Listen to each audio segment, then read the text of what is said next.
Hey there, ho there, it's Jeff Cutter Diamond welcoming you to another Sports Catastrophe Birthday Boy. And the birthday boy for today, November the 10th, is a wide receiver who was part of the British show on turf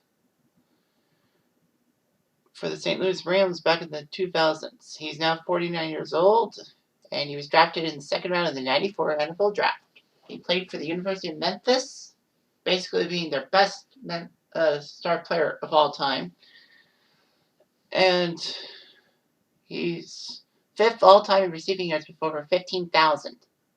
So he was an icon for the Tennessee Titans in Super Bowl 34, and his name is Isaac Bruce. And he's now in the Hall of Fame, being elected in 2020.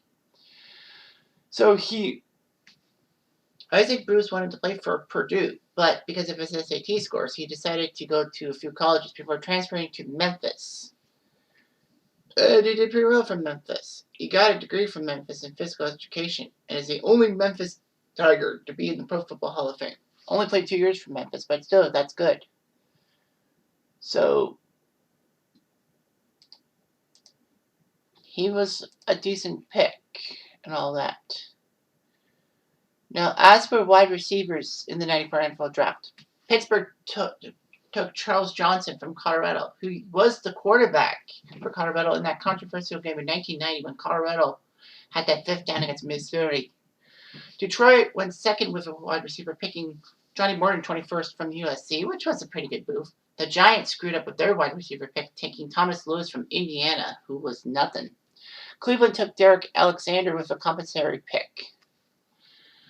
The guy from Michigan, okay, that was all right. Cincy took Darnay Scott from San Diego State, not too good, but Isaac Bruce outshone them all, becoming one of only a handful of players to be a Hall of Famer and a Pro Bowler from the 94 draft. Marshall Faulk did too. So anyway, Isaac Bruce was picked second round. He took the 3-year Rookie of the Year thing and did pretty well for himself. The Rams fans would yell Bruce after his name. So of course he had a good rookie season, but his second season was iconic for 2 reasons. One was that the St. Louis Rams decided that the Rams moved from LA to St. Louis. Worse for LA was that they lost 2 NFL franchises because the LA Raiders went back to Oakland, although for the 95 season. So LA had been bit twice. Anyway, Bruce was named Special Teams Player of the Week. However, his offensive prowess was huge. He had 119 catches for over 1,780 yards. And that meant second to Jerry Rice's 1848 in one season. The worst part was that Jerry Rice also, that 1,800 yards was a 95, same with Isaac Bruce. The old record was Charlie Hennigan in 1961. So that's huge and all that.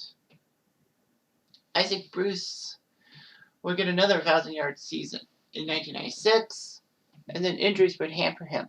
However, he would be back in good form in 99, in the year that Kurt Warner was made the starter because of Trent Green's injury. The Rams were 13-3. He led the Rams receiving yards in the playoffs with 317 yards. And he was the guy who got the game winner from Kurt Warner in the fourth quarter to make it 23-16 before the Titans became almost sent to Super Bowl to overtime. So Isaac Bruce got a 7-year, $42 million contract extension, which was good. And, he seemed to know what he was doing and all that. He got the Rams to the Super Bowl in 2001, in the 2001-02 season, but unfortunately those pesky Patriots won the Super Bowl. Bruce became the third receiver in Rams history to earn 3 straight invitations to the Pro Bowl. Elroy Hirsch and Jim Phillips were the other ones. But he still could produce. He got another 1,000-yard season in 2002.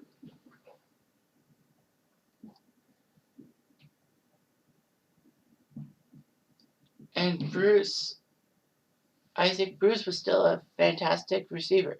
By the time Jerry Rice retired, he became the active leader in career receiving yards. Unfortunately, injuries would cost him in 2005. The Rams decided to release Bruce rather than pay him a $1.5 million bonus. But then 5 days later, the Rams changed their minds and took him to a 3-year, $15 million deal with the player. I think it was because they needed free up cap space. Bruce picked up his 8th 1,000-yard receiving season in 2006. 2007, he was still pretty good. And all that. He became 3rd in receiving yards all time, passing James Lofton. But Bruce didn't want to take a pay cut and was released by the Rams. The next day, San Fran decided to sign the guy. And, the Niners had Mike Martz on the squad, on the roster as a coach. Jerry Rice even said Isaac could wear number 80. But Isaac Bruce decided not to wear number 88. Well, he got his 1,000th career reception for the Niners. Ironically, a game in St. Louis of all places. He actually played another year for the Niners, saying that he wanted the Niners to get to the Super Bowl, but he failed. But Isaac Bruce was then traded to the Rams in 2010 to sign a one-day deal so that he could retire as a Ram. Bruce was the last member of the LA Rams to retire, like the first tenure. Because as we all know, the LA Rams are back in town. But the fact of the matter is that he was the last player to be part of the 94 LA Rams before they moved to St. Louis. So, yeah, that was good. So he played 12 games for the LA Rams. And it's weird how in his rookie season he didn't do much. And then 95, boom, 1,780 receiving yards. Career-wise, he had 15,208 receiving yards, playing 223 games in the NFL, all but 2 seasons with the Rams. And he had 80 touchdowns. 91 touchdowns, sorry. So, he had a lot of poise to him.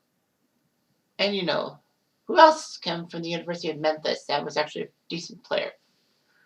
Not too many people. Not even a quarterback, I don't think. Anyway, Bruce was nicknamed the Reverend because he wanted to be one after he finished his football career. But then, he also wants to be a substitute teacher. Bruce is the elder cousin of CFL wide receiver and star for the Toronto Argonauts, Arlen Bruce III. So, he's got a lot of goodness in his heart. And that's all you got to handle with Isaac Bruce. He was the best receiver for the Rams and the greatest show on turf. I apologize to Az Hakim and Torrey Holt. But, Isaac Bruce is an icon. Anyway, I'm Jeff Diamond. I do.